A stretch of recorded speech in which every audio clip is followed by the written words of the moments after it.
Spider Nation, welcome back to another episode of Spider-Man's Tangled WebShow. I'm Jonathan, and joining me tonight is James. What's going on, James? Not much. I just got work today. You had to wake up at 7 o'clock in the morning, but whatever. I got my work done. My mom ordered pizza. That was awesome for dinner. Spread some back issues I got, like Adjective List #1 and other comics over here and stuff like that. That's pretty awesome. I got some more. In fact, they're coming in the mail soon, like the Return of the Return, right? Returns the one with Larson from Amazing. Yeah. Yeah, Return of the Sinister Six, and also I picked up all the first appearance of Cardiac and a couple issues of Spec. I can't remember what they are right now on the top of my head. So I picked up those back issues, and just that. And tomorrow, my family's treating me out for my birthday and my promotion by taking me out to Olive Garden. So shout out to Olive Garden already. Ooh, I love Olive Garden. And tonight I'm also being joined by Jan. What's going on, Jan? Not much. I got pulled over for the first time today, so that was kind of nothing really happened. I just had one of my headlights was out, and they just were giving me a warning. So I got pulled over, and on a similar note, I was walking to my car I think last night or 2 nights ago, and I almost got ran over by some guy. It was on my college campus. Some guy on a skateboard with a backpack that was blaring hip hop music while he was also walking his dog. So his dog was running with him. It was one of the most surreal things I've ever seen. He almost ran me over, and then he was going through campus, and everyone was staring at him. So that was kind of weird. So I don't know. That's all. That's all I got. I just imagine Jay was getting run over, and John's like, "You asshole!" And his baritone voice, "You asshole." Yeah. I can't do a Jan impersonation. Yeah, but moving on to the Spider-Man aspect of Spider-Man's Tangled Web Show, we're going to start off with Jan's Cartoon Corner because another episode of the cartoon came out last week, and this is pretty much Jan's official corner. This is the only thing I have to contribute to the show. This is Jan's official segment. This is his own little part of the show, which made me realize I don't technically have an official corner of my own. James has the Ben Reilly reviews. Jan has the cartoon. Me, I just have loneliness. You just have every goddamn elf. Yeah. Well, you know what? Joe. Well, yeah, that's true. Who's the guy who's been on every single episode of the podcast? Yeah, there we go. Not including the never before aired lost episode that was a complete pile of shit that me, Jan, and Jacob did. Yeah. That will never see the light of day. That shall never be talked of again. All right. So just Jan, episode 3 of the cartoon. This one introduces the Jackal. It makes a big change to his origin that makes him even creepier than it was before. It's insanely messed up. Yeah. So I think the episode starts, and so the episode starts, and Peter Parker is running late for school, so he gets on the bus, and the driver turns around, and it's the Jackal. I'm actually kidding. That's not how it starts. Wrong continuity, Jan. Keep the old jokes that we have here, the running gigs. Wrong continuity. Which is actually normally that joke was we were doing comics and we'd bring something else. So it's It was the first Rhino appearance because everything reminded us of ASM 2. Yeah. That's what it was. So basically, I mean, this is a really weird episode because I think I like it more than the other two, but it's I think the weakest as far as writing. The writing is kind of terrible, but the all the problems I had with the first two, and I think that the things that turned you guys off, I think you guys would like this one a little more. For one, the Jackal's really good. I talked about it last week. He's one of my favorite characters, and seeing him adapted was a treat. And I think he's played by Bender from Futurama, and he has a really kind of creepy, crazy voice. I thought that was pretty funny, or not funny, but he was a lot of fun. I really enjoyed. Norman Osborn appeared, and he was played by Josh Keaton, who voiced Spider-Man in the Spectacular Spider-Man. Stop it, James. And stop trying to mess with me. The funny thing is, I'm not messing with you. I'm messing with John. I'm the one I have the thing to lose. So anyway, Norman Osborn was really good. I think Josh Keaton did a really good job. And I was like, when he was announced, I was kind of like, that's a weird choice. Like I've always, like I think of him as like being a really young guy, and apparently he's like in his 40s. So he's actually like an older dude, so he's actually the right age to do it. And he was like really good. Like I wouldn't have even known it was him if I didn't know it was him. Like he might be in my top like 3 or 4 Norman Osborn like portrayals. Oh my god, stop! That's the last time. I promise. I was kidding. But Norman Osborn was really good, and I think he and Peter had like a really cool dynamic. And it looks like they're kind of pitting Norman Osborn and Max Modell against each other as sort of like different, because they're both like organizing different schools, and I think that's kind of a cool idea. Like, I know like Max Modell isn't a character that people are thrilled with, but I think utilizing him as like a good Norman Osborn is kind of a cool idea. So I don't know, that was kind of interesting, like pitting those two against each other. The action sequences are really good this episode. I think they feel less stilted and a little bit more grandiose. Like there's a cool scene where he like stops a helicopter at the beginning, and there was like a lot of like stuff going on and him like running around like trying to save people and stuff. So the action was really well staged. They introduced Gwen. She was really good, and she reminded me a lot of like the Emma Stone Gwen Stacy. Like she was kind of a little bit more of like a smart ass to Peter. Like she was kind of like busting Peter's balls a little bit. Like I thought that was kind of funny. Like she kind of has that sort of science dynamic that like the Emma Stone and Andrew Garfield, Peter and Gwen had a little bit. So that was kind of nice. And Harry was continued to be really good. Like I don't know if I mentioned it last week, but I think he's my favorite thing about the show. Like I really enjoy their take on Harry, and I think that's interesting. And then I think the best thing about this episode is that Peter himself, like the dialogue, is much more toned down and less obnoxious. Like the science stuff is almost completely gone. So he wasn't like, the science thing. He wasn't talking about science all the time. He wasn't, like there's that stupid moment where he like got a brain freeze and like said the scientific version of like what a brain freeze is called.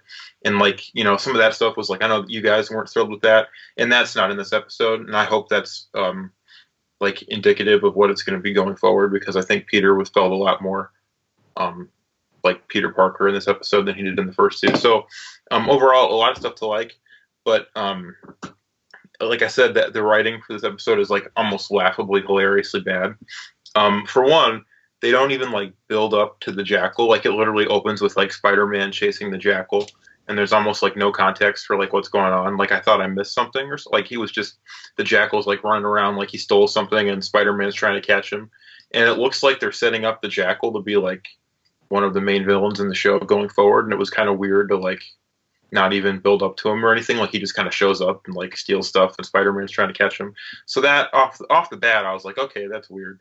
And then what was really like the most hilarious thing about this episode is that there's like a subplot with the Shocker and Clash are like reimagined as best friends who are trying to join like the Oscorp school, and their like gadgets are reimagined as like Clash kind of needs the Shocker's like vibrational whatever the thing, like the shock blasts to like charge his gear, and then Norman Osborn tells them that only one of them can make it in, and then they start like fighting to the death like in the middle of Oscorp, and it's like two like literally like in the span of like a minute they go from like being best friends to like trying to kill each other. Like it's the most insane, and they're like like, and it's not like they're just trying to kill each other, like they're like recklessly endangering like everybody around them, and they never have a moment of like, oh wow, like we just accidentally knocked like 4 people out of a building. Like they just keep going at it, and it's the most like I was kind of, I don't know, like it was pretty bad. So that was weird. And then the Jackal just like shows up and takes their gadgets and then like fights Spider-Man, and then they help Spider-Man like deactivate the gadgets, and then now all of a sudden they're kind of like remorseful and like no one, and then like Spider-Man takes them back to Norman Osborn, and he like tells the Shocker that he can join the school, and then the Clash kid is like kicked out, and there's like no mention made of like legal repercussions of these two like running through the city like blowing up cars and like almost killing people. Like I'm like, what is this show? Like if like a teenage kid like built a gadget and like went on a rampage through New York with it, then I think someone would either sue or he'd be arrested.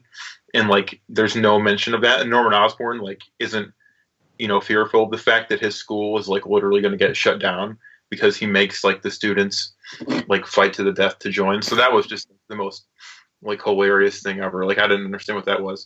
And then the thing that I thought, it wasn't the worst thing about the episode, but the thing that I thought was like the most weird moment was the Jackal, when Spider-Man like deactivates his gadgets, he like grabs the Shocker and Clash and like goes to the top of the building and like drops them off at the same time. And it's sort of like that moment from the end of Spider-Man 1 where the Green Goblin, like drops the kids in the tram car, and then Mary Jane and like Peter has to like try to save them both.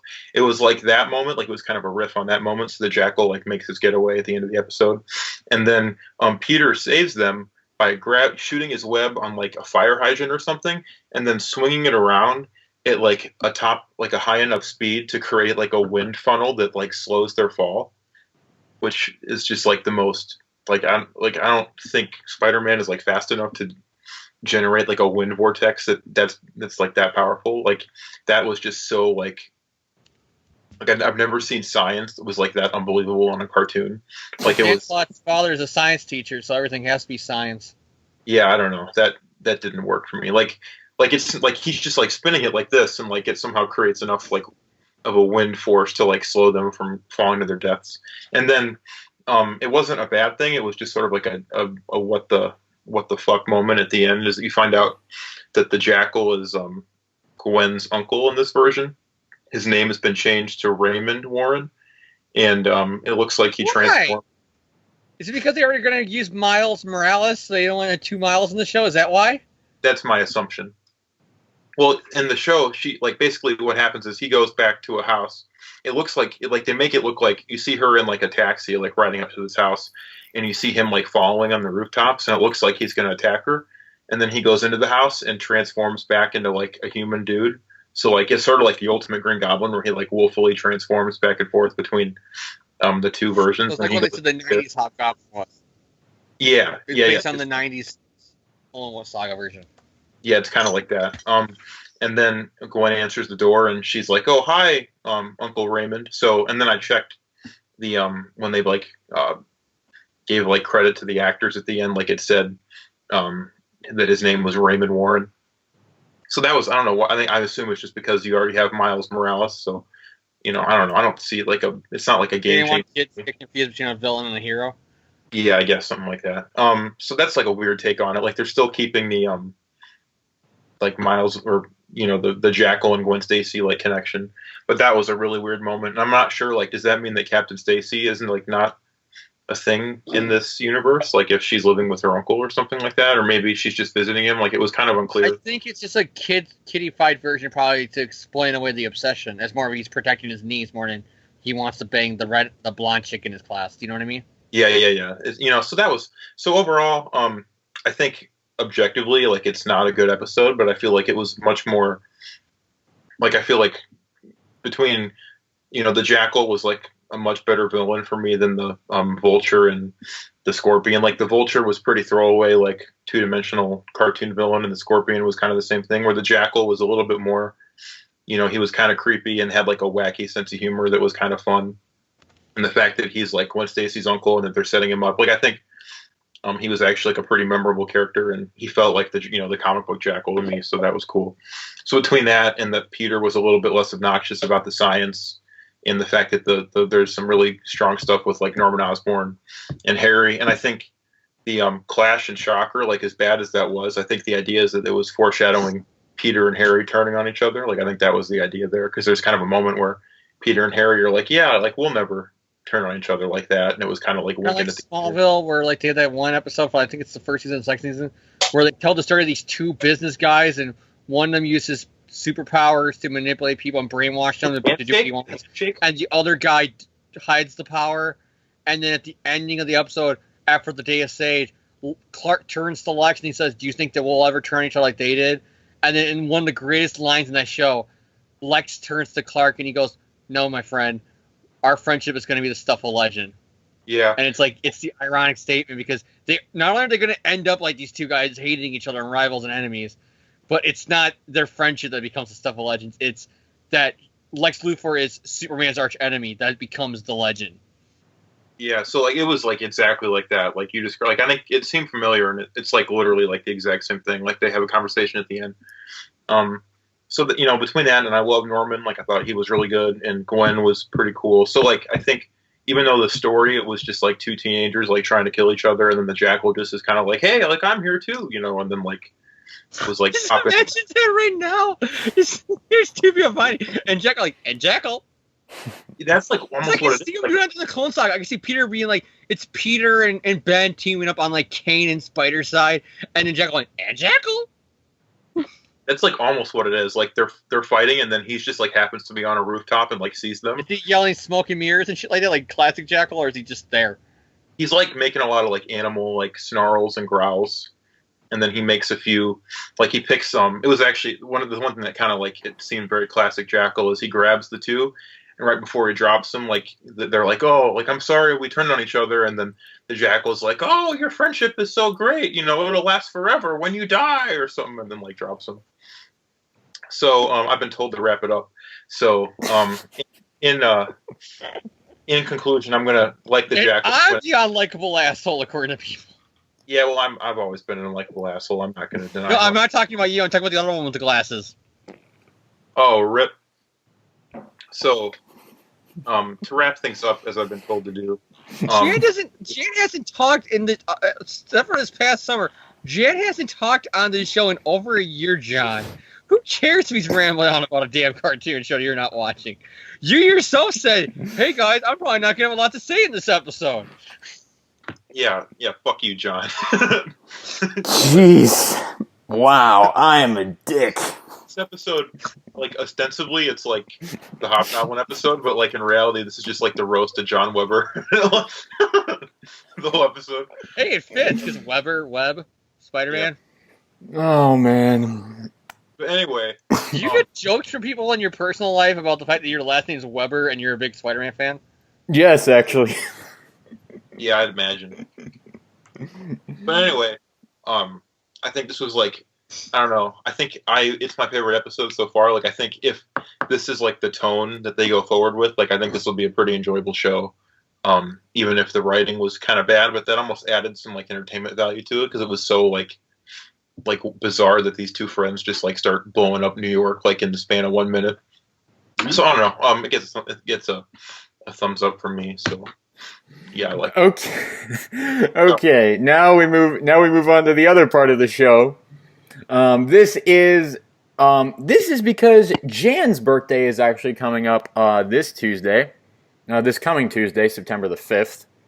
And so we let Jan decide which issues we were going to do for this podcast, and he wanted to do some old Roger Stern Hobgoblin issues. Now, fun fact for those of you who've been watching, for those of you who've been watching this show for years, James and I reviewed these issues 2 years ago. But because I'm not a complete total douchebag, I didn't say no to Jan on his birthday. So we are allowing a redo of these issues with Jan present, and James is going to contribute more thoughts because James just doesn't remember what he said 2 years ago.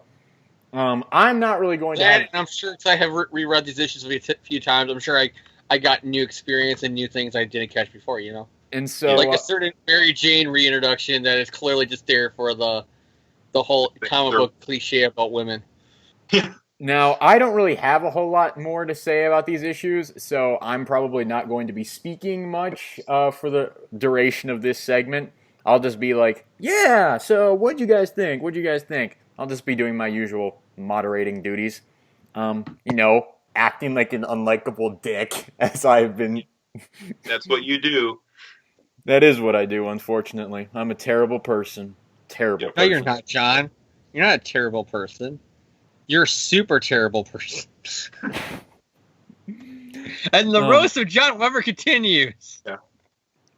Oh, man. Okay. What were we even talking about? Oh, yeah. Hobgoblin issues. We're going to do 238, 239. We're going to do those as one grouping. Then we're going to do 244, 245 as one grouping. So Amazing Spider-Man 238, 239. James is recapping these. And so Creative Creative team: Roger Stern, John Romita Jr. Those people. John Romita Sr. No, not Romita Sr. Romita Jr. James. Oh, Romita They Senior's co-penciled it, John. Oh, I'm sorry. Yeah, you dumbass. You call yourself a Spider-Man fan. You don't deserve to be on here. I'm the host now. I just want to make sure to be credit everybody who deserves to be credited here. Because he's skipping over Romita. Romita Jr. admits this, that he goes, my dad always said he just inked my stuff. I go, no, he approves on my stuff. Okay. James, what happened in these issues? Well, the issue begins with Peter and Aunt May and Nathan Lubinsky, because Aunt May was dating him at the time. Because for a senile old bat, Aunt May really got around. Yeah, no kidding. We could do a whole episode that's called The Many Loves of Aunt May and probably not once mention Uncle Ben. Yep.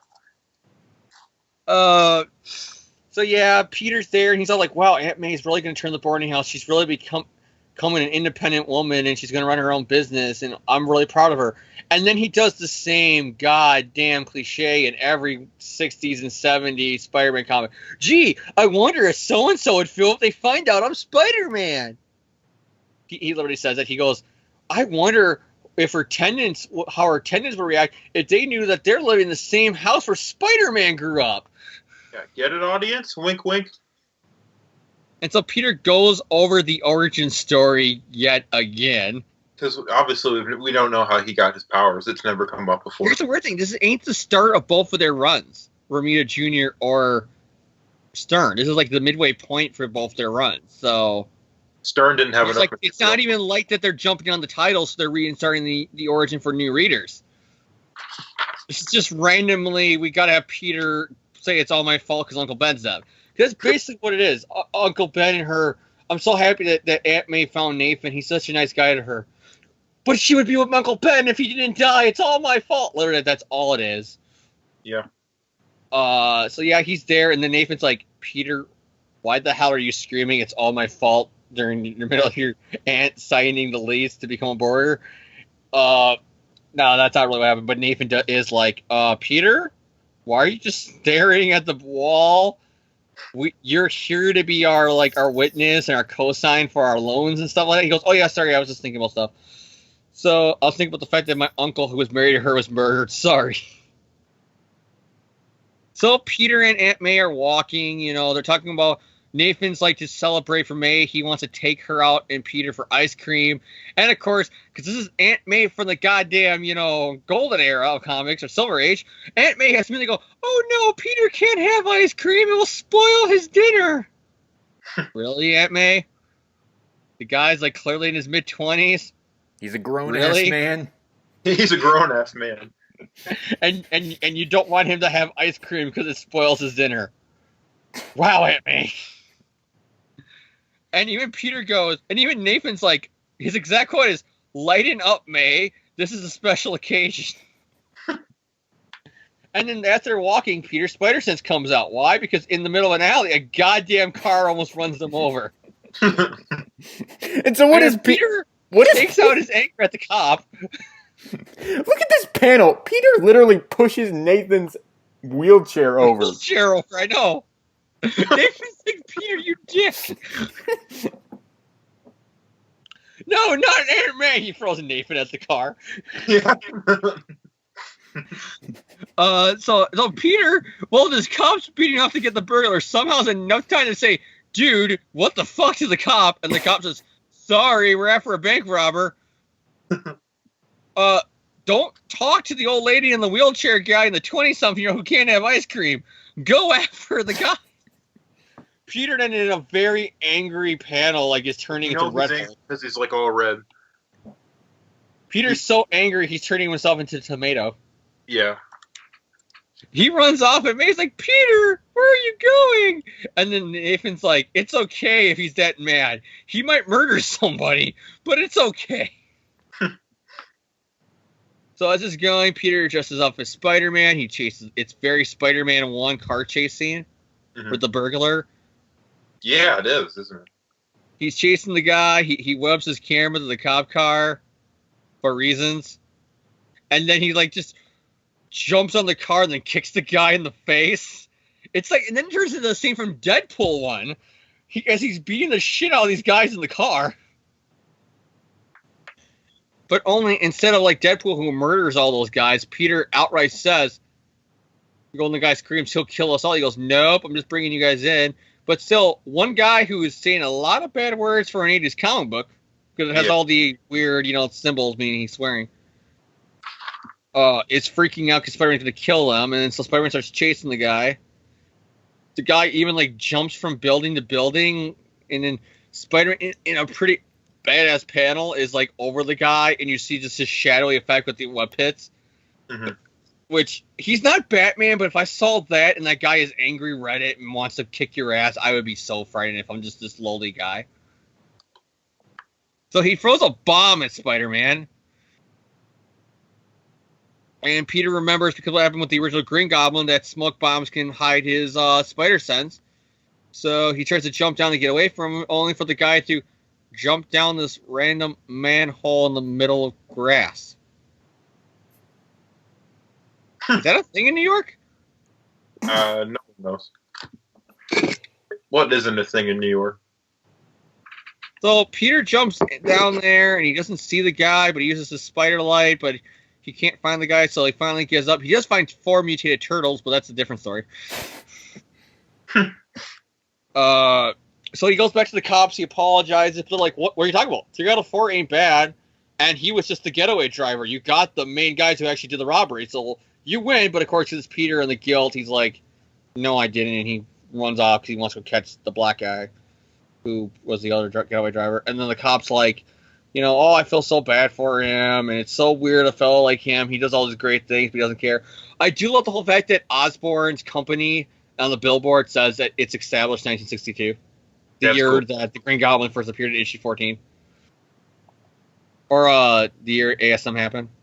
Because it makes sense. Of course Oscorp was invented in 1962. Because Spider-Man was invented in 1962. Yeah. So yeah, the guy's walking around. And then he just happens to find the Green Goblin. This is back in comics where Norman wasn't super rich guy. Because literally this guy goes, the urban legends are true. I saw his photo. It's in the papers when I was a kid. I found the Green Goblin's secret lair. Like, it's almost like the Green Goblin's a myth. Like, a guy in a green suit and purple booties throwing a blonde chick off a bridge is an urban legend. Like, nowadays you would not get away with that. You know what I mean? Yeah.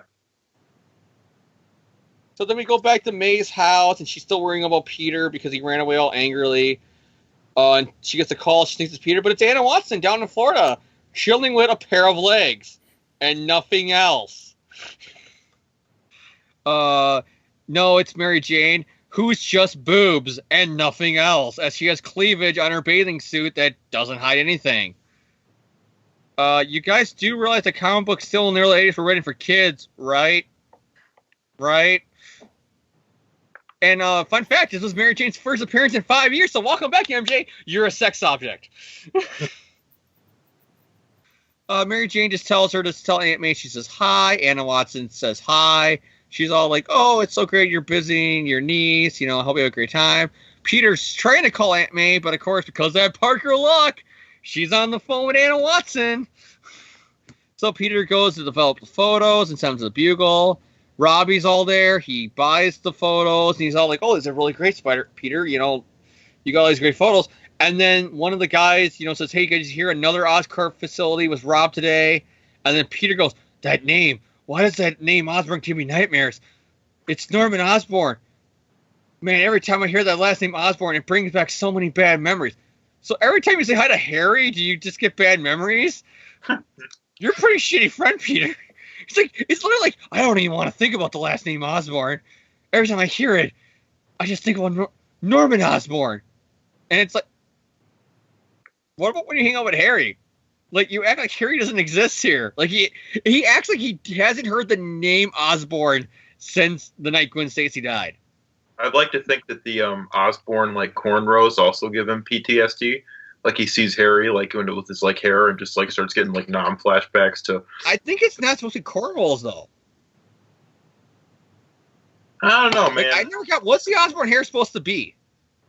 Well, it's pretty cornrowy to me. I mean, I always look at it as it's supposed to be like it's the shadow effect from Ditko, and people just took it as cornrows. it's But anyways, I don't want John to say I'm getting off topic, so let's continue. yeah. Before that asshole John starts coming down on. First, Yeah. Peter then thinks back to issue 39 with Norman in the mask, but yet his whole thought balloon is all about Gwen's death. Which, even when he's having a flashback to something else, it's all about the night Gwen Stacy died. Mm-hmm. And then Robbie's like, Peter, are you going to keep on saying not like Gwen, or going to accept your check? So, yeah, he takes a check, and he just talks to Robbie, and he's having a classic bugle sing. And then we see the guy, his name is Georgie, the robber, and he meets the mysterious man in black who's recruiting for Harry Osborn. He's looking for 6 guys to wait around continuity. That's how you do the job, Jan. Yeah. And this mystery guy who's totally not, Kingsley. Yeah. No, it's Ned Leeds, remember? It's No, Ned it's- Leeds. No, I thought it was Fist's son. I thought it was Lefty Donovan. No, John, you know who it is. Say who is the Hobgoblin.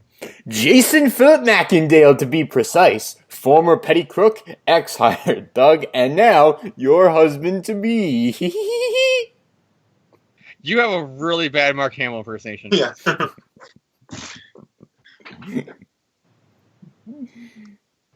Oh, Batsy, we can go on for years.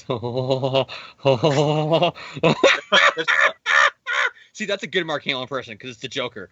To be completely honest, they sounded like the exact same to me. So. Well, fuck you, Jan. Anyways, Peter's driving with Robbie because they're going to all the hot spots of the Oscorps that have been hit. Robbie and Peter are talking, and then they do a U-turn once they find out that another Oscorp facility was stolen and set on fire. Peter gets to the building, and conveniently, Lance Bannon shows up late, but he knew about this before anybody else. Could it be that he's the Hobgoblin, or going to be murdered one day by Facade and nobody gives a shit? Yeah. Oh, Lance in this scene, Bannon, a.k.a. what everybody thinks Eddie Brock was. Yeah, the rival photographer. Literally, Lance Bannon's whole character trait is what everybody thinks Eddie Brock was now. So it's not even Lance Bannon anymore. It's Eddie Brock, and everybody's retcon. When I first read these issues when I was a kid, when I heard the name Lance, I'm like, you mean Eddie? Yeah. Whatever happened to? I know it's off topic. Whatever happened to Lance Bannon? He got killed? Yeah, he got killed I off. just said he got murdered by a villain called Facade. When did that happen? Right before literally a few months before the Clone Saga. They did a comic book where he died, where a mysterious villain kills him, and it was called "What Is Facade? Who is Facade?" And they never solved it because the Clone Saga happened. They forgot all about Lance Bannon's death. No one It's cares. literally an unsolved murder in the Marvel universe. No one cares enough about Nobody Lance. gives a shit who killed Lance Bannon. That's funny. Because Ben Reilly in the Clone Saga was more important than this guy. Jan, I want to say, his death storyline is what they stopped to do the Clone Saga. That is what he's remembered for. The guy whose death comic was not important because months later they literally changed the plans and went with the clone idea. Yeah, that's when you know you've made it as a character, when the writers don't even care enough to like solve your death. When They're the like, characters think the Clone Saga is a better idea than your death mystery storyline. yeah. Now, James, you missed the panel in this issue where Ned Leeds walks up to Peter Parker and tells him about the Death Star he can build. And oh wait, wrong continuity.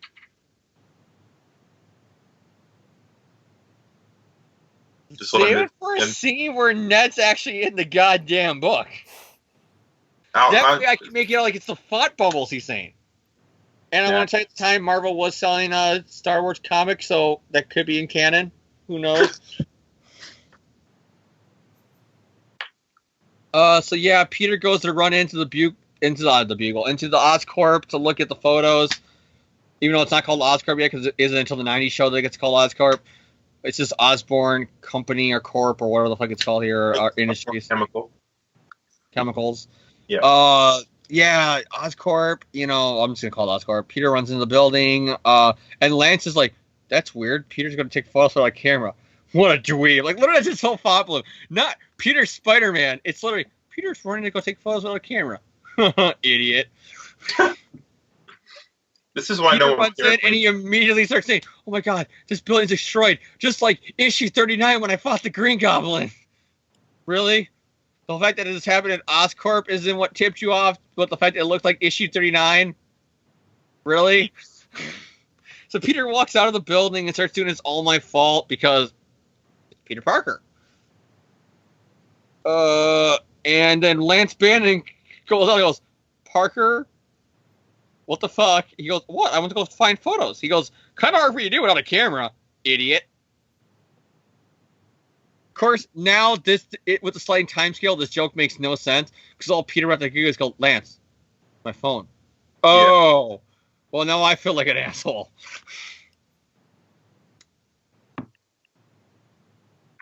And then the phone goes off, and it's Aunt May, who was so nervous, wreck. She literally called everybody who Peter Parker knew, until finally somebody at the Bugle said, he's with Robbie. Here's Robbie's cell number. Well, not his cell number, it's his car phone number, but still. If it was nowadays, the sliding time scale, it would be his cell number. Yeah. Robbie hands Peter the phone, and then Peter's like, yes, Aunt May. Yes, Aunt May. No, I haven't had lunch yet, Aunt May. Sure, I'll be over in 50 minutes for dinner. Bye. Hangs up the phone. He goes to leave, and then he continues to goddamn, oh my god, it's all my fault because the Green Goblin I wouldn't even have fought the Green Goblin if I didn't stop the burglar who shot Uncle. He literally says that. Yeah. He jumps to sleep. Norman was always still alive at this point because of retcons. But at this time, as far as he knows, Norman Osborn would have still been alive in New York City throwing pumpkin bombs at everybody. If the events of Amazing Fantasy 15 never happened. You know what I mean? Yeah. He goes, oh, it's all my fault. If I would have just stopped the killer from Uncle Ben, I would never became Spider-Man, and I would have never fought the Green Goblin. And it's like, oh my god, Peter, this is getting, oh my god. Stop the Parker guilt now while you're ahead. Seriously. So this is going on, the mystery man who's totally not Kingsley. Because it's not, it's his brother. Yeah. Who knows who it was? No, I think it's in Hobgoblin Liz. They say all this stuff where, like, he's doing the shady business thing with the burglars isn't him. It's Daniel. Maybe you're right. It's technically him because Daniel's doing it for him. But it's his alibi if something gets caught because it's like, that's not me, that's my brother Daniel. Yeah. So yeah, the guy's all like, yeah, I robbed every Oscorp facility in the New York area. I got you all the weapons. I got you all the stuff. And I even burned down the building so there's no trace. And he goes, yeah, of course there's no trace, Georgie. And he blows the guy up. Because Kingsley, no matter which one it is, does not take shit. So, yeah, the Kingsley is walking around, and yes, Stern knew at the time who it was going to be, and this is kind of obvious now when you read it. Because what the Hobgoblin does this whole time is redesign the costume or outfit of the Green Goblin.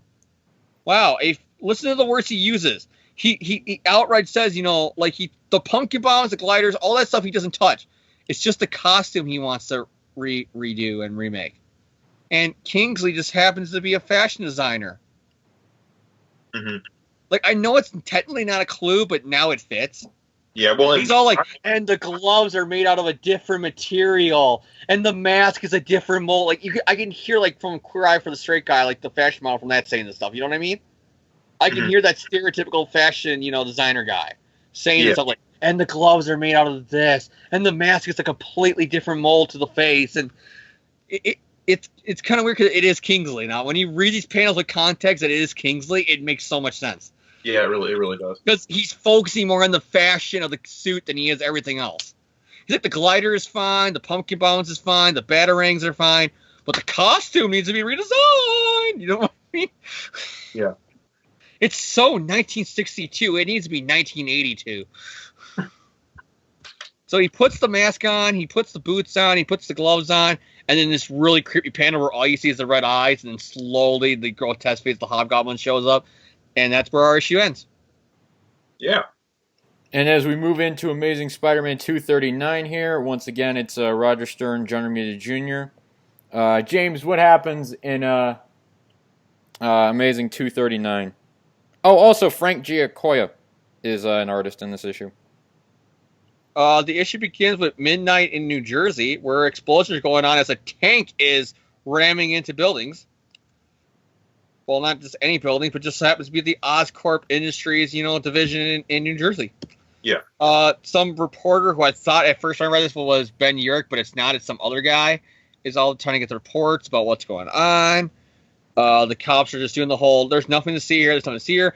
And then Harry shows up like, my building! Dude, what the fuck? And Harry's all like, wondering what's going on. Somebody's targeting his company and blah, blah, blah. And then we see Mystery Man, but we now know it's Kingsley reading the Daily Bugle. And he's all just like, yes, yes. And he explains that the tank was something that Norman designed way back 20 years ago in the Ditko days, pretty much. Yeah. But he never used it because he got sidetracked by Spider-Man, even though he could probably use it to kill Spider-Man. And he outright says he could have ruled the world with a tank in his arsenal. But because he got sidetracked by Spider-Man, he was an idiot. He outright says he was a fool because of this. So yeah, this is going on, and he's all like, well, maybe, because I'm a goblin and all, maybe I will fuck up Spider-Man, but, it's only if he comes up to me. And it's all like, good thing he reads that, because the issue of Spectacular Spider-Man happened between this time, and Black Cat is in the hospital. This is the famous story where Spider-Man beat the shit out of Doc Ock and ripped his arms out. Which he should have done during the goddamn Secret Empire tie-in. But which, by the way, the Doc Ock story that is referenced here is like my favorite Spider-Man and Doc Ock story. Like, it's amazing. So, just a little side note. It's literally what Peter should have done during Secret Empire. Oh, yeah. You take control of my company? Why can't you control your arms? Rip. Yeah. So, yeah, as this is going on, we pretty much, remember, Stern is jumping off at this time, Spec, and jumping to Amazing. So you get kind of like the Spec supporting character showing up here with Jean DeWolf, who looks very angry in this panel. Yeah, she does. So yeah, Jean DeWolf shows up, and she's all like, there's nothing you can do, Spider-Man. We're keeping an eye on the Black Cat. You should leave. So Peter's like, does he go out the window and web swing out here? No. He just walks down the hallway because he has to go visit his Man of Web, because a few months ago, nothing can stop the Juggernaut happen. So he goes to visit Madam Web. If you read that story, you know that she lost her psychic powers, and Peter's visiting her, and he's all like, she doesn't know I'm Peter Parker, so that's good. She just knows I'm just a good Samaritan who saved her life. He turns on the radio for her. She does all these nice things for her, and then he goes to leave, and then she gives him a word of advice, and Peter's like, oh, thanks. You're more hope than you realize. And she says, perhaps with a smile, hinting at the fact that she does know, and she just wants to tell Spider-Man right now that she does know.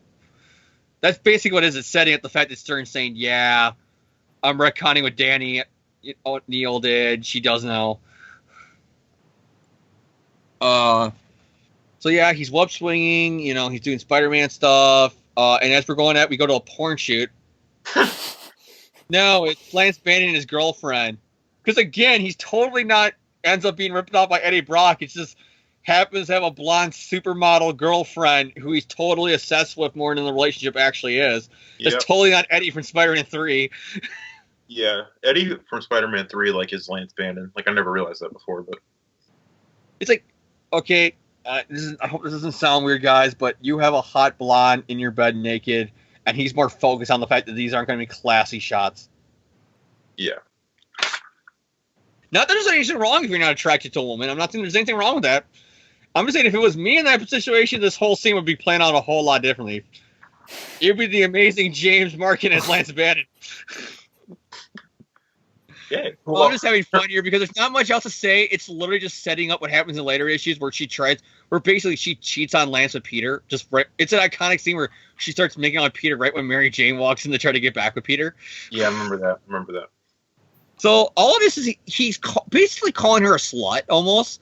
Because she says, what do you think, I'm cheap? He goes, well, you're just hanging your boobs out, and I want this to be a classy shot for Jonah's new magazine. And she's all, like, kind of flirting about how maybe I'll date Peter Parker. And, again, setting up later issues. And he's like, so I don't really care. I'm going to beat Parker and get his job. And then she leaves because she's angry about that. He's like, if only I could tell her I love her, but I know she would tell me no. Dude, she was naked in your bed. Girls just don't do that. Well, nice girls don't just do that. Yeah. And then Peter comes home and he's all like reading the Bugle about what's going on. He's all pissed off about it.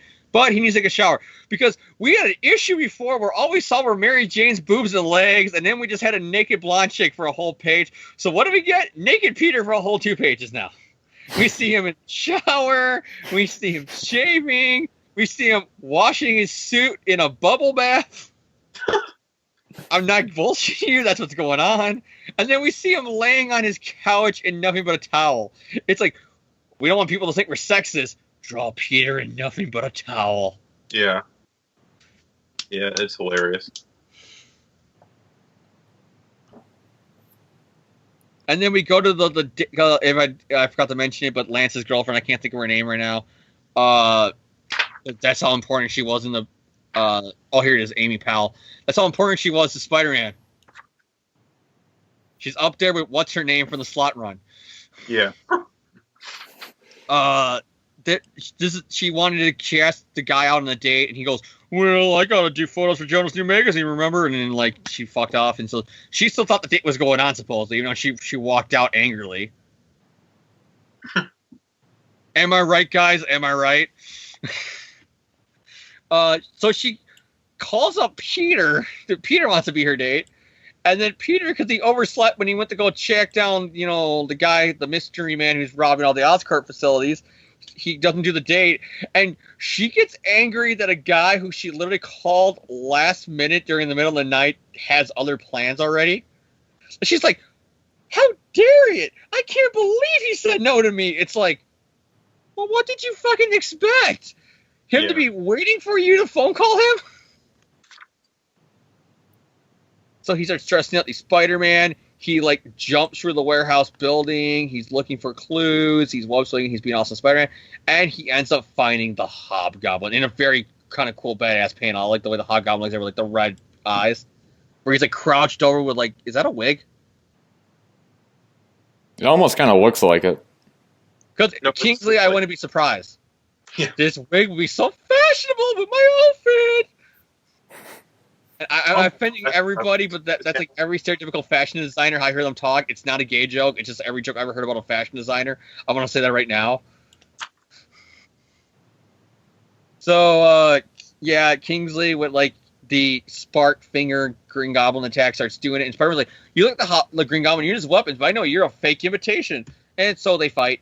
It's actually a pretty cool fight because, again, I love the thing with the hood is that it makes him look more creepier. It's like in a lot of panels, all you see is the shadowy mask with the red eyes. Yeah, with the piercing glowing red eyes. I love that look with the Hobgoblin. If I lived in this universe and that's all I saw, that would scare the shit out of me. Yeah. They fight. He throws the batarangs. I know they're not technically batarangs because that's a Batman trademark, but they're bat-shaped razor blades that he throws. They're batarangs. Yeah, they are.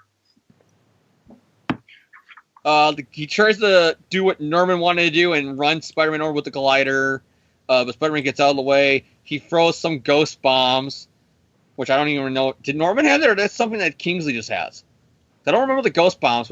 No, Norman has them, because remember Norman used them against Human Torch in that one issue where he Oh, attacked. yeah, it's the Go era. That completely slipped my mind.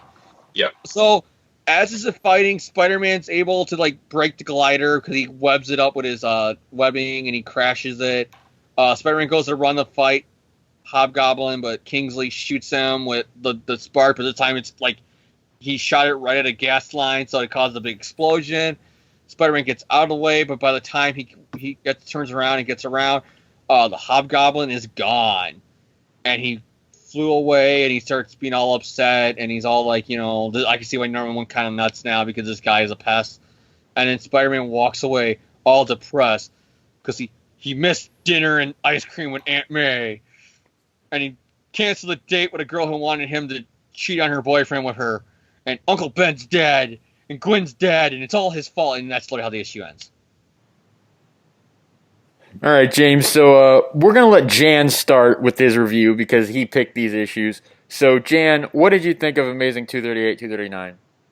I really like them. I think I don't know. There's like an epic quality to them. Like I feel like Roger Stern and the John Romita Sr. and John Romita Jr. Like they knew that they were.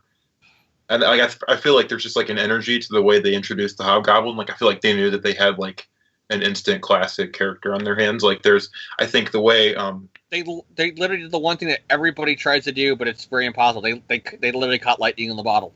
Yeah, they did. Like, I think they knew like because okay, it wasn't just a Bart. I know I'm interrupting you, but I think what it is like you said. I think it's because they caught lightning in the bottle because they didn't just have to be Harry as the Green Goblin or Bart Hamilton as the Green Goblin or that clone of Harry from the Mackie Byrne reboot as the Green Goblin. It was a new guy. You know what I mean?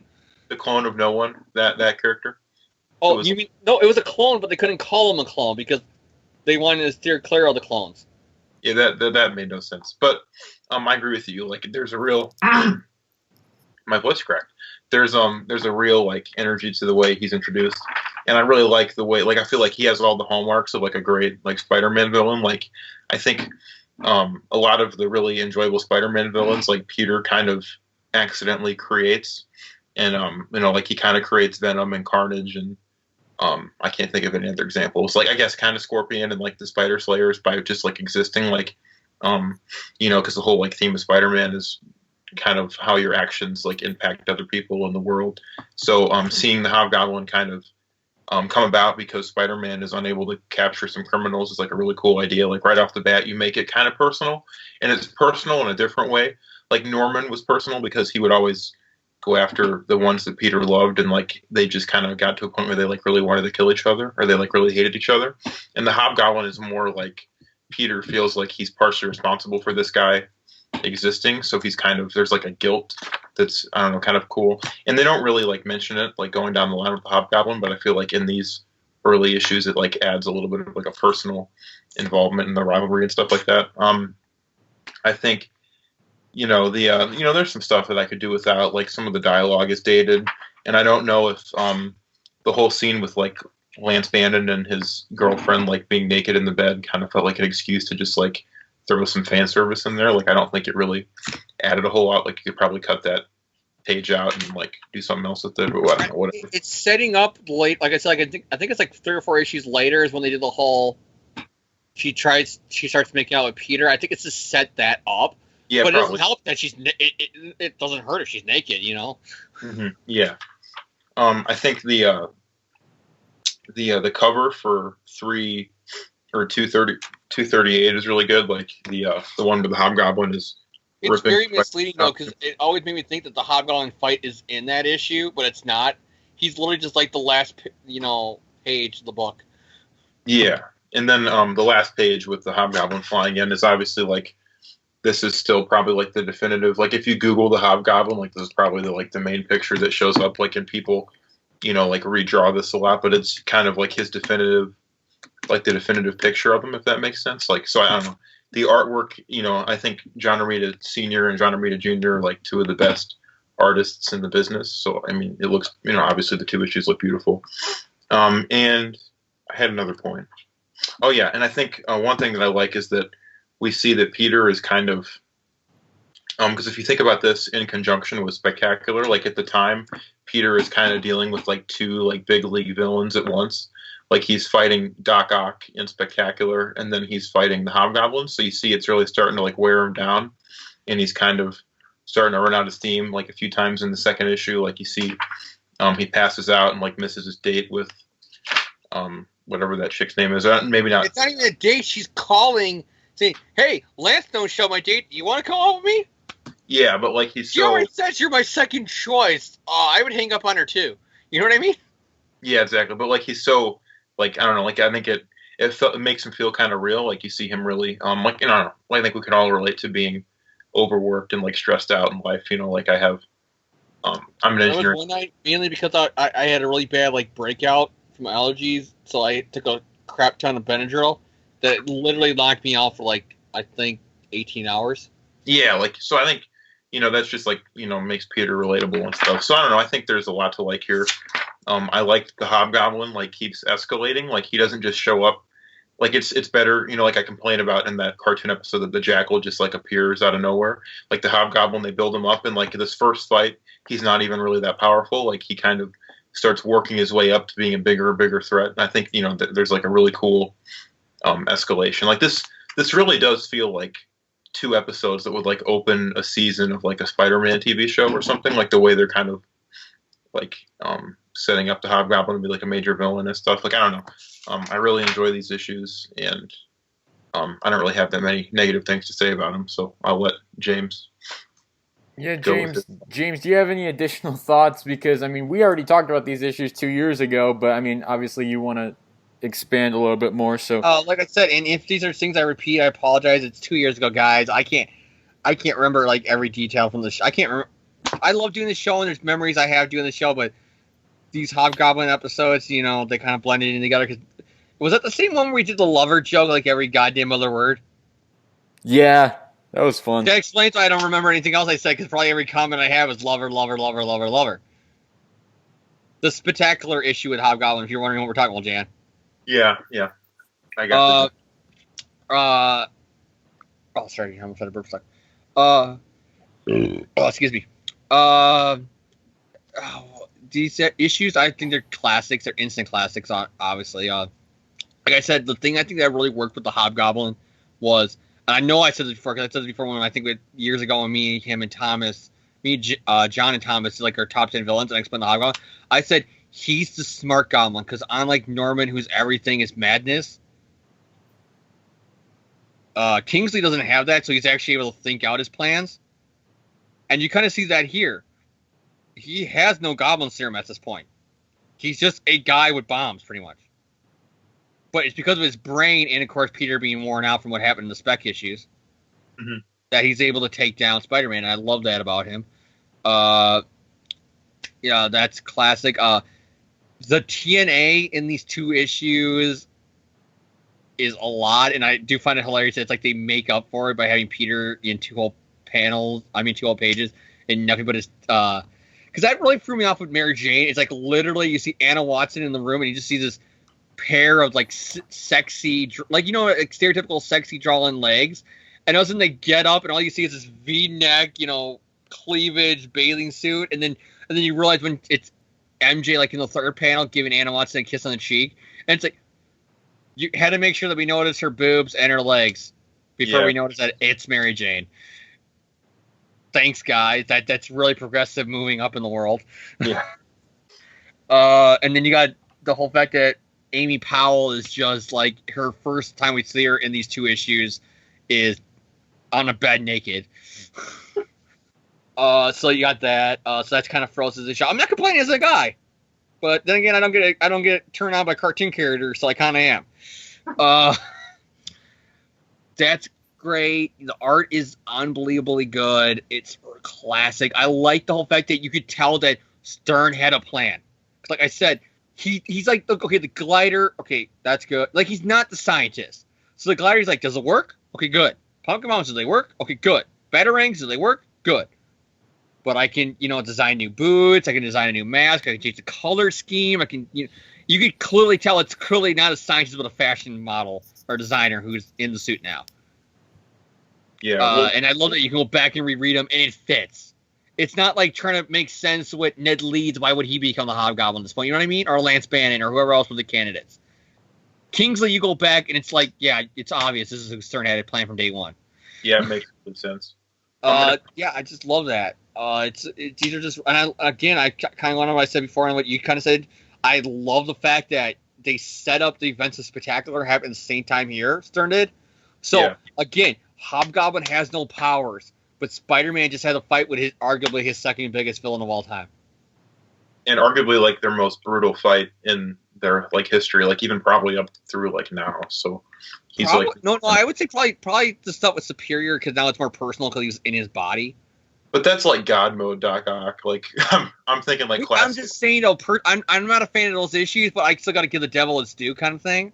Yeah, I would probably say that Peter had a harder time fighting God mode Doc Ock with Parker Industries than he did, where he just like said, fuck you, and he ripped the arms off, and that was literally just the fight, pretty much. Yeah. Okay, so That's my recap. I don't really have any thoughts that I need to say because I said them all pretty much 2 years ago. So we're just gonna move Do you even on. remember what you said 2 years ago? It was good. I mean, like, there's nothing I can say now that's like, there's nothing I can say now that is really going to be different from what I said 2 years ago. I don't really feel the need to repeat myself. What I So find funny is we reviewed the first Hobgoblin thing, and somehow I focused on the whole sexual jokes as Black Cat. Here we ignore that issue now with the recap, with the redone version with Jan, and now we found completely new sexual jokes in the book. I think James is just looking for it. No, I think it's called these comic writer perverts giving books that were aimed at children and be like, let's draw as many naked women as we can. All right, but we're gonna move on to Amazing 244, 245. Once again, Roger Stern, writer, John Romita Jr. and Klaus Janson, artist on 244 and 245. We got John Romita Jr. and Dave Simmons are the artists, and Roger Stern is the writer. Jan's gonna recap these two issues. So Jan, what happens in Amazing Spider-Man 244 and 245? All right. Well, we open with Peter and Black Cat like making out in the hospital room, and then I don't know, like a nurse shows up and like Spider-Man kind of leaves, and he changes back into Peter, and he's going to, if I remember correctly, drop out of college. And I don't remember when he made this decision. Like, wasn't it? That was a bad influence on him. Wasn't it like an issue of Spectacular where he decided to drop out of college, or was that also a Roger Stern issue? I don't remember. I think it was 243 he decided to, but I'm not sure.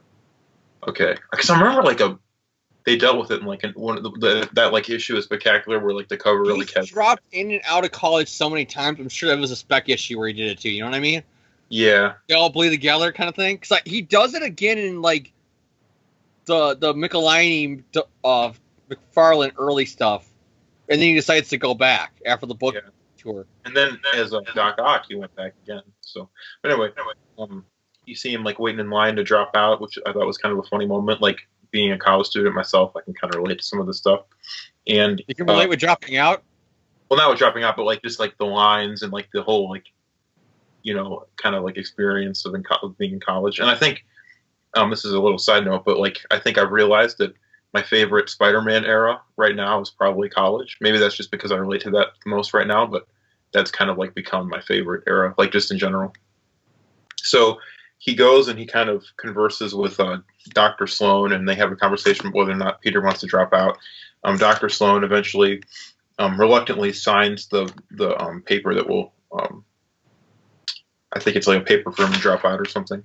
And then Peter's trying to catch up to the dean, and the dean's being kind of like a pompous asshole and like won't listen to him. So then Peter has to wait in line. I think somewhere in here, maybe I'm getting my issues confused. Doesn't he like crack a joke about like the fact that the Avengers like get paid a lot of money to fight crime or something? They did at the time. Yeah, which is like I thought was kind of funny. Like they got $1,000 a week. Tony Stark could compensate them. Dang. Yeah, it's good money. So then, and that was $1,000 in 1962 money. Yeah, exactly. Nowadays, that'll be what, like 2, 3, maybe 4,000 a check. Probably something like that. It'd be a lot of money. Which is funny. Like I don't know. Like the Justice League don't pay the members. But anyway, I'm gonna. No, they were just Justice League. They did it for Justice. Yeah. Tony Stark, of course, had a franchise all the Avengers. Yeah, that's the difference between Marvel and DC. Marvel's a little more like realistic, I guess. So but then it's Peter, weird because they went out of their way with the Fantastic Four and like the first Spider-Man issue to say we're not paid to do this stuff. We're as like, broke as you are. It's then, just I haven't had a career as a scientist already that I can afford all this shit. It's not coming in because I'm a Fantastic Four. And then you got the Avengers like, bitch, please, here's a check. Yeah. So basically Peter like uses his spider powers to get the he like webs the dean's door shut, the dean's door shut, which is a pretty funny moment. So then what am I doing here? So you see Mary Jane's having coffee with Harry and Liz and whatever, and she's kind of sort of a will she won't leave with Peter. Like this was kind of that era where we were building up to the marriage a little bit, like making them more of an official couple. Well, it wasn't built up to the marriage. It was just more like just Roger Stern writing the classic Mary Jane, where it's like, well, Yeah, well, she not dated Peter. but it was starting to get them to a more a little bit closer, I think, than they were before. So then, anyway, Peter's like continuing to investigate the break-ins and stuff like that. He goes to a warehouse, and I'm sorry, what happens here?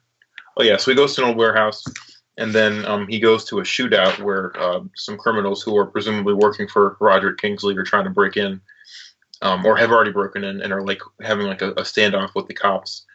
So Spider-Man fights the dudes off, and then it turns out, I'm gonna assume, is this Lefty Donovan or is this Roderick Kingsley? This guy in the car, I can't remember. Like, because there's a guy in the car who is like starts throwing razor bats at Spider-Man, and then he like throws a pumpkin bomb at him, and then it causes a fire that is gonna like burn. It's probably Kingsley, but it's probably Daniel, not Roderick. No, it's Donovan. It's Donovan. That's what I thought, and it looks like Donovan, like you see. I don't know. He kind of has that like the same. We're hair. on the second Hobgoblin story, and we're already jumping into. Okay, which one of the 5,000 Hobgoblins in the 80s was it? Yeah. Was it Mackendale? Was it Leeds? Was it Flash Thompson? Yeah, and he's like one of my favorite Spider-Man villains, but his like history is so convoluted. But anyway, so then he like throws a bomb at Spider-Man, and it looks like it's going to burn some of the criminals. So then, of course, Spider-Man, like as always, chooses to stay behind and protect, the criminals as opposed to tracking down the guy who's obviously the Hobgoblin. So that was like a nice little moment. Like I always like. Spider-Man is very much, he's there as much to save the bad guys, like, from themselves almost as he is to, like, it's like, he's like a very compassionate character, and I think that's always part of what I've liked about him. So then he, like, saves the criminals and then goes off, and then he tracks down the semi and finds that it's, been switched, like, that presumably Lefty Donovan has switched it out with, like, a robotic thing that's driving it. So then he goes back to the site of the robbery and hears the cops talking about how Lefty Donovan was. They figured out that Lefty Donovan was the one who was masterminding that burglary. So then he's like, okay, this Hobgoblin guy must be Lefty Donovan. And then at the end, we see that it was that the Lefty Donovan is just like another.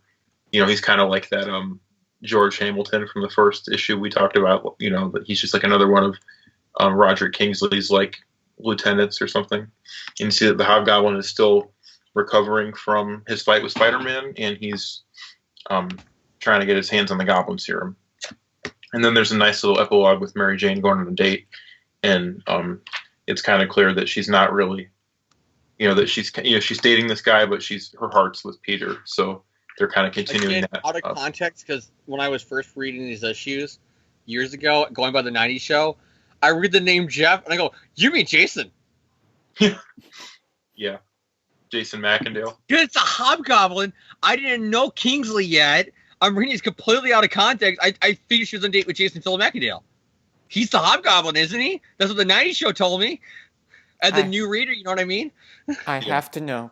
Did you ever love me? Really? I love the fact that you were rich. I can't type cast every line. I don't know. I love things about you. Your wealth, your beauty, your refinement. That's not love.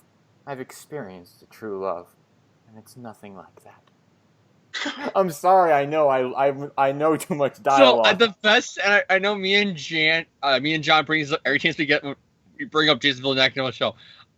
Felicia Hardy is the most biggest dumbass in that episode. She is literally the stereotypical dumb blonde because she sees the Hobgoblin in Jason's room with a closet full of Hobgoblin weapons and gadgets. He comes in, not setting any burglary alarms or anything, so he has a way of entry, no forcible entry, and she's still like, what are you doing here, Hobgoblin, in Jason's room with all your stuff in his closet?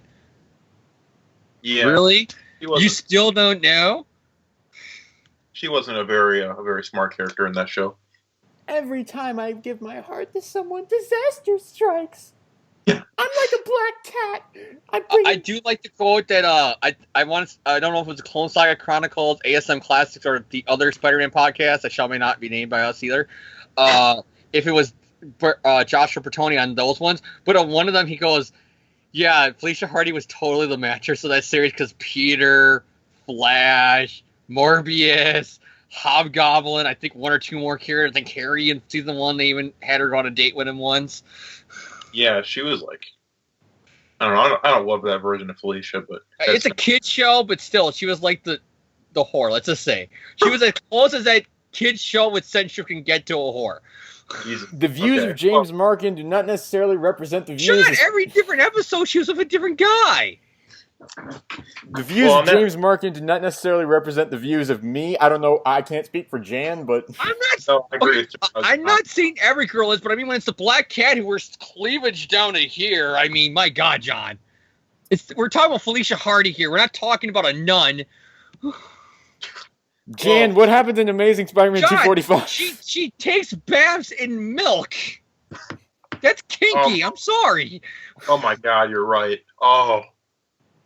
Amazing 245, Jan.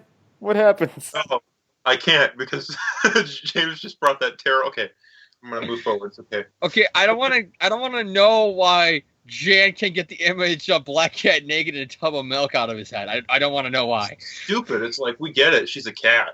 It doesn't have to be like that literal. It's like, thanks, Dan. That's very subtle. Anyway, it wasn't him. It was Stern during that spec issue. Whatever. We'll talk about It's happened multiple times, Jan. That's the point. I think that's stupid, but whatever. Because that was starting our whole lover joke in the previous original version of this episode. Yeah, the one I wasn't on. So anyway, in the issue that we're actually supposed to be talking about, Spider-Man has like basically gone to. I think this is supposed to be Blake Tower, right? I'm assuming this is Blake Tower, which is like Blake Tower is this character. He was sort of like the Commissioner Gordon of. Is it Blake Tower? Am I stupid? No, it's not. Oh, well, never mind. Well, it's James Gordon. Oh yeah, shut up. So Blake Tower. I don't care. He's Blake Tower to me. I don't care. This guy, who I'm going to assume is Blake Tower, shows up, and he was sort of like the Commissioner Gordon to like all the street level superheroes like during this period. And Peter's basically trying to get information about Lefty Donovan out of him, who he assumes to be the Hobgoblin. And then Peter like doesn't really get anything and like swings off. And then we see a dude in the shadows make the Goblin Serum, and it like blows up in his face, and it's kind of like a retread of what happened to Norman, but he actually gets like injured. And then someone else who looks kind of like Roger Kingsley, like he even kind of has. That's clearly Kingsley's fashion when he see that Bella Dinosaur from like the 70s in spec. That's clearly the same stuff he wears. And it looks like he has the same like gray haircut. Like it looks like Kingsley, so you know that's well foreshadowed. He pulls the guy out of the house and then blows it up to get rid of the evidence. The police come pick it up, and this guy doesn't have any like they can't run like like a DNA match or like a fingerprint and facial recognition because it's 1982. What? It was 1982 and that technology didn't exist yet. Yeah. Well, and also because they can't figure out who he is because his face has been burned, so they can't like ID him. So then. Peter goes to the Bugle and runs into Betty Brand. I guess it wasn't Betty Leeds. And then she like. Married. Well, yeah, I guess it was Betty Leeds. I don't know why I said that, but they take Peter on like a double date with so it's like Ned and Betty, and then Peter and Mary Jane, and then so they're talking, and then Ned's like, "Hey, Peter, I finally bought the Lego Death Star. We should like hang out and build it tonight. We haven't been able to hang out because of the Stark internship." And Peter's like, "What are you talking about?" Finally got the joke. Peter's like, "What are you talking about? We're not even like friends in this continuity." And Ned's like, "Oh, I'm sorry." And then they continue on. You always see that, Peter slams the Lego Death Star on the ground. Yeah, I love if they like at some point just like retcon it, like pretend that Ned Leeds like was best friends with Peter, and that they made like that Ned Leeds was like the movie Ned Leeds. They're already doing that because they're already technically doing that with Bendis's Miles book. Because as an alias, when he doesn't want people to know that he's helping Spider-Man, the alias he's giving is Ned Leeds. Yeah, because literally Bendis has been inundated with compliments because people are saying that Spider-Man: Homecoming took a lot from his original Ultimate run. Yeah, which it did. He literally has every time when Donkey's around with Spider-Man and people are like, "Who are you?" He'll say Ned. Yeah, that's a cool. I like that. That's pretty clever. So then Peter kind of like bitches to himself about how his life's hard, and he starts to pull Tobey Maguire. He looks He like starts to see like Felicia Hardy's head coming out of MJ's. Yeah, he doesn't see. He doesn't look like Toby, but he kind of has that like Tobey Maguire, like depressed like expression in a lot of these pages, which always kind of cracks me up. Like he's sitting there like looking like he's like suicidal or something. And then just imagine Raimi being like your Spider-Man 3 when he has that whole crybaby moment on that little like bridge in the park. oh, Raimi's just like, look at it. It's the Hobgoblin panels. Yeah, that's what Sam Raimi. He like, and that's how Toby interpreted it as, okay, he's looking like he's angry. Okay, I got it, Sam. that scene is so bad. But anyway, so then that's the worst scene in any Spider-Man. That's the worst scene in any Spider-Man movie ever, hands down. He was getting dumped by a girl he was going to propose to. What else was he supposed to do other than cry? He could have, but like he was in the middle of the park, John. The way he cried was so pathetic. I'm like, oh my god. One way. Okay, John, you want to know what I did when my last girlfriend broke? Okay, I broke up with my last girlfriend, but the last girlfriend who dumped me. You want to know what I did? I was sad and I was depressed and I was really heartbroken, but I made sure that nobody saw me cry. Not because I'm a man and men don't cry. I'm not saying that. I'm not being a macho throwing his pick. I mean it as a whole kind of thing. Is I didn't want to give her that satisfaction of seeing me being a crying little bitch begging her back. You know what I mean? But vice versa. If I was the girl, I wouldn't want to do that to a guy. You know what I mean? But James, I wouldn't want them to see that they ruined my life. It's like, I'm not going to give you that satisfaction. I'm going to be depressed and sad because I cared about you, but I'm not going to be... Now, if I'm alone, it's a different story, but not in the middle of a goddamn Central Park where the whole world can see you. Yeah. Oh, no, maybe I'm just too sympathetic to Peter. You know what? Remember our review of Spider-Man 3? Where, like, I have been for that relationship probably before, too, and you were calling me, like, an asshole? Because, like, John... I'm a normal guy. If your girlfriend gets mad at you for saying hi to a classmate when you're on a date, I'm not in the wrong. John, you love Andrew Garfield, right? Andrew Garfield is awesome. Yeah. And remember in ASM2 when Gwen breaks up with him, did he stand there and start crying like a baby? No, he got booted in the press because he's Peter Parker, but he didn't cry like a little baby like Toby did. Well, he was kind of tearing up a little bit. But he wasn't going like tearing up a little bit. Toby acted like a kid who didn't get what he wanted for Christmas when he was 5. And he like pulls out the wedding ring. It was like the most awkward scene ever. I'm just like, like I can't even hear what he says in that scene. No, like, I skip that. Like it's anyways, anyway, so then we see him. So when I try to get us back on topic, I'm a douche. But when James does it, it's okay. Yes. So anyway, because I'm not the one who made a big deal about. I'm not going to talk, so you guys can talk about whatever you guys want on this episode. The roast of John continues. So anyway, speaking of roast, he actually said that. But we're shitting on him. So anyway, we see that a month passes, and there's a whole bunch of Spider-Men. So I can only assume that like the Jackal appeared and like cloned Spider-Man, and then like wait a second. A month passes. Is this in normal time or a month passes in Marvel time? In Marvel time. It says for 3 weeks. It takes up a whole chunk of time. Then that in the sliding time scale, this takes up a whole chunk of time. Then. Yeah, I know it's weird. Well, I assume maybe like other issues of Spectacular or something take place, but whatever. So then Lefty Donovan wakes up. He like kills a few people to escape from the hospital, or knocks them out, or kills them. I don't know. He gets to it one probably knocks them out then, but it probably now at the sliding time scale how dark Marvel has got, he murdered them. Yeah, probably. So then he goes and he puts on the Hobgoblin costume. It's clear that he's under like mind control. So I think like the Winkler device, that was probably what it was supposed to be. Which I don't know when they bring that in, but that's what I'm assuming. I think it's the Net explanation, isn't it? Net or Flash? So Peter goes to the police precinct for some information, and he figures out that the Hobgoblin's attacking the city. So he goes. You see the Hobgoblin grabs two like SWAT guys, I guess, and like drops them, and then Peter saves them. He and the Hobgoblin have like a fight. And it's like really made clear that the Hobgoblin like now has like the same strength that Norman did. Like he picks up a giant like what is that? Like a dumpster? Yeah, like a dumpster, and like throws it at him. And so it like last time it was sort of like they were fighting, and the Hobgoblin just kind of got away through like luck and craftiness and like distraction. Where here the Hobgoblin's like really going at him. Peter finally rips the mask off, and the Hobgoblin is killed because the glider is remote controlled to crash into a building. Lefty Donovan is killed, and it becomes pretty clear to Peter that Lefty Donovan is not the real Hobgoblin, and the real Hobgoblin is still out there, and this was just like a test to get him access to like the super strength. Was it even really called the Goblin Formula at this point, or was it just like I don't know, the Goblin Formula, I guess. That's something they could call it, because nobody other than Kingsley and Peter, nobody else knew it was Norman.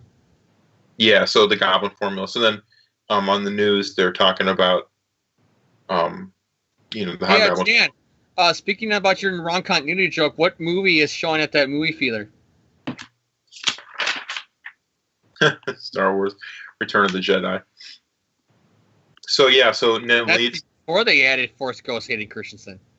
Did you know that when Ned Leeds was taught that like Roger Stern had this whole scene written out that he had to cut where Ned Leeds and Peter like go see Star Wars and like nerd out together and they reminisce on their times in high school, like making Star Wars Lego figures and all that stuff. And then yeah, I know, not funny.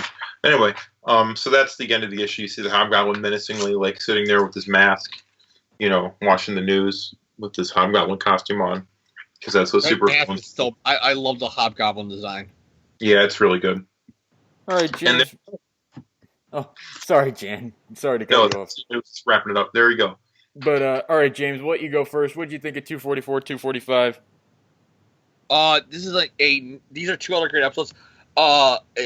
Issues. I mean, I like you can really see that this is you can see when John Clanson is the inker, because this is very just John Romita Jr. doing his own stuff. Because the issue before, it looked like it was right out of the Romita Stan Lee stuff.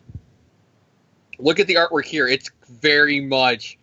It's not exactly what Romita would end up doing, years later in the 90s and the 2000s, like during the JMS run and stuff like that. But it's like that same kind of scratchy Frank Miller-esque art style he has. Where the issue before is very much what he says in the documentary on the Spider-Man 1 DVD, where he's like, I basically said to my dad, hey, thank you for making my art look better. He goes, oh no, it's all you, Sonia. I just inked it for you. Mm-hmm. And he goes, I knew you redrew stuff, and it's pretty obvious. Because look at how, it just a matter of 3 or 4 months later, look how different the art style is, and Romita Sr.'s not the inker. You know what I mean? This art is very much John Romita Jr. It's early, like, prototype what it would become years later, but it's very John Romita Jr. Especially when you see, like, Liz is almost, like, completely out of stock blonde chick number 5, in the GMS run. More great moments with the Hobgoblin and the Lefty Donovan stuff, and again, there's not really much clues in the fact that the guy's kind of dressed like Kingsley, and I love that about that, is that Stern didn't really start following the clues in until after he was about to leave the book. Mm-hmm. Yeah. Where he started to reference that Kingsley would say stuff like, oh, that wasn't me, that was my brother. Like, it starts to set up the whole twin thing, and maybe one of the twins is the Hobgoblin.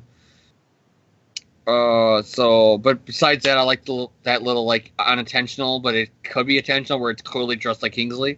But again, is it Kingsley, or was that, Daniel? You know what I mean, though? Like, even though we're pretty sure that it's a Kingsley, we don't know which Kingsley. Yeah. I love the Mary Jane stuff in this book. I love the Peter scene in the diner. Even though first if I was Peter, I'd be kind of freaked out, because today's like, let's go on a date, Peter, and grab him in his arms. Like, last time I did that, you slapped me in the face because your husband found out about us. But the floating heads of guilt thing gets kind of annoying here because Peter is on the double date and he's like, oh, I remember Felicia from that Doc Ock story, and it's like, and her head is like coming out of MJ's hair. It's like, are you kidding me, Peter? You're reconnecting with like the love of your life, and you're more focused on the fact that it's all my fault that Felicia's in the hospital. It's like, you made out with her, Peter, in the splash page. She's getting better. Have fun with your friends. So you have that stuff. The Hobgoblin mystery is continuing. I love that, and I really can't think of anything else I really can add on to these stories. Okay, Jan, what are your thoughts on these issues? I think they're good. I don't think they're quite as good as those initial first two, but they're still really solid. I think I really like how proactive like Spider-Man is. Like I like that he's really like, he remembers like how much crap the last Green Goblin like cost his life. So he's very like, okay, I am literally going to like devote a ton of time to like making sure that this Hobgoblin causes like minimal damage. Like he's really I don't know, really on him. And I really like. He doesn't let history repeat itself. I do like that, even though Kingsley wouldn't let history repeat itself. Because Kingsley's also very much of, well, if Norman went nuts, I'm not going to do that. Yeah, exactly. So they're kind of similar in that way. And I really like how it's sort of like a chess game between them, which is kind of a new, like you see, like having a villain, like really, maybe the Jackal was this way a little bit, but I don't think he appeared consistently enough. Like he was. Well, I said Kingsley's the smartest Goblin because Norman was all insanity, where this guy's actually using his brain to think about everything he does. Yeah, like he really is. Like he's almost fighting Spider-Man as much with his brain as he is with the actual like Goblin gear. So I think that stuff is really fun.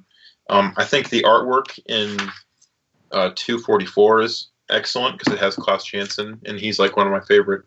Like I don't really think about my favorite inkers, but I think look at some of these panels. Like it looks very Frank Miller-esque.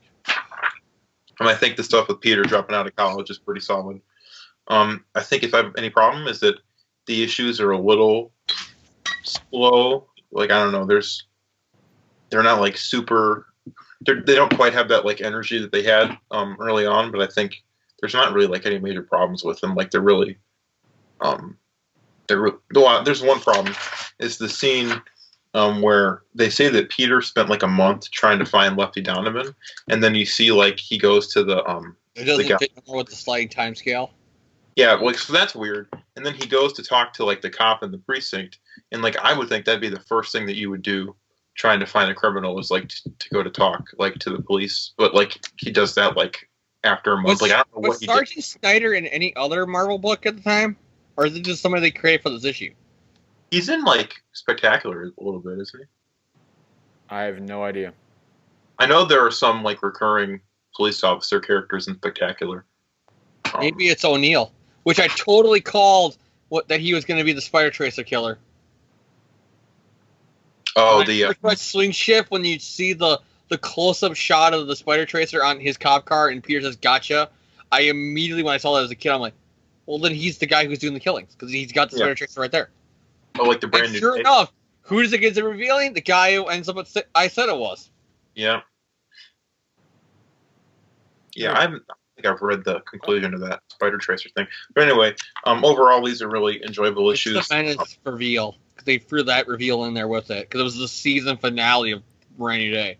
Yeah. So, but no, these are really. I think these are again really strong issues. I think the Hobgoblin story is like one of my favorite Spider-Man like storylines. I think Roger Stern is one of the best writers the book had, and I think he really like you could tell he really like sat down and like methodically planned all this stuff out. So these are another two really solid issues for me. So there you go. And for me, once again, they're good. I gave all my thoughts on the other episode, so that's going to conclude this. Hey, before we close the episode, I got one last review question for you, because it's the movie that was showing. Return of the Jedi, yay or nay? I like it. I like Return of the Jedi. I'll be honest, I might get some hate. It might be my favorite Star Wars movie. See, with me, my two, because I'm a more kind of dark kind of guy, my two favorite Star Wars movies are Empire Strikes Back is number 1 and Revenge of the Sith is number 2. I've only seen well, we're getting off topic. My friend like sat me down and he like fast forwarded through all the like bad stuff in Revenge of the Sith. So I saw like an hour long There's like really not much bad stuff in Revenge of the Sith. It's just nitpicking. People who didn't like the first two prequels, it's nitpicking for Revenge of the Sith to clarify that they hate the whole trilogy. Because Revenge of the Sith is, I will defend it. It's a good movie. And before John reminds us to get back on topic, I'd like to point out I am literally holding my hands back from the keyboard. It is on topic. They are showing Return of the Jedi, John. and It's since in the comic. and as we all know, one of the most important parts of Spider-Man lore is Peter's friendship with Ned Leeds, which is built around Star Wars. It's been that way since Amazing Fantasy 15. Like everyone knows that. So we're Leeds liked it. Gonky liked it. James, Marvel owned the publishing rights in the 70s and the 80s to Star Wars, and they own it again because they're bought up and they're owned by the same company. They are literally Marvel in some weird ways. Well, they're not the owner of it, but they're in the same family with Star Wars now. It fits. It is on topic. Yeah. James, final shout-outs, words for the listeners before we sign off. My final shout out is to The Last Jedi, the current Star Wars movie coming out in December, because I know it's going to piss John off. No, serious. Shout out to Olive Garden. I'm going to go out there tomorrow with my family. It's going to be fun. Shout out to mycomicshop.com. That's where I ordered all these back issues that I've been picking up. Really awesome site. You know, they got a lot of stuff in there, and they're pretty good price. Like, I won't deny. There's some stuff where it's like the first Cardiac appearance where it was like $28. But I want to collect every amazing issue from the 90s. So it's like, I'm going to get it right now where I got a little bit extra money with my promotion coming right now. It's just to get it out of the way. And then, you know, worry about other stuff. But there's some stuff, but that's mainly because, you know, like speculators and what they put a lot of those 90s issues up at price tags. But for the most part, like for like $1 or $2, you can get back issues on there, and they're pretty cool. Because if you can't find a back issue, you know, at your local comic shops, you can go on there, and I'm pretty sure they probably got a copy of it. So yeah, check them out. That's my endorsement of this week. All right, Jan, final shout-outs, words for the listeners before we sign off. I'm gonna give a shout out to Batman v Superman. It's like a terrible movie for some reason. Like we were talking about it before we started recording. I'm probably gonna like make myself watch it again before Justice League. That movie like is just like, I don't know. For me, it's almost like so bad it's good. Like it wraps around into being kind of funny, and there's like a weird enjoyment I get out of watching it. Like Martha, you know, like what is up? Shout out to the movie Dazed and Confused. I saw it this week. It's really good. Oh, that's a classic. Thumbs up, Jan. Do you like that movie? Yeah, I loved it. I'm not an idiot. I have good film taste. John, have you seen that movie? No.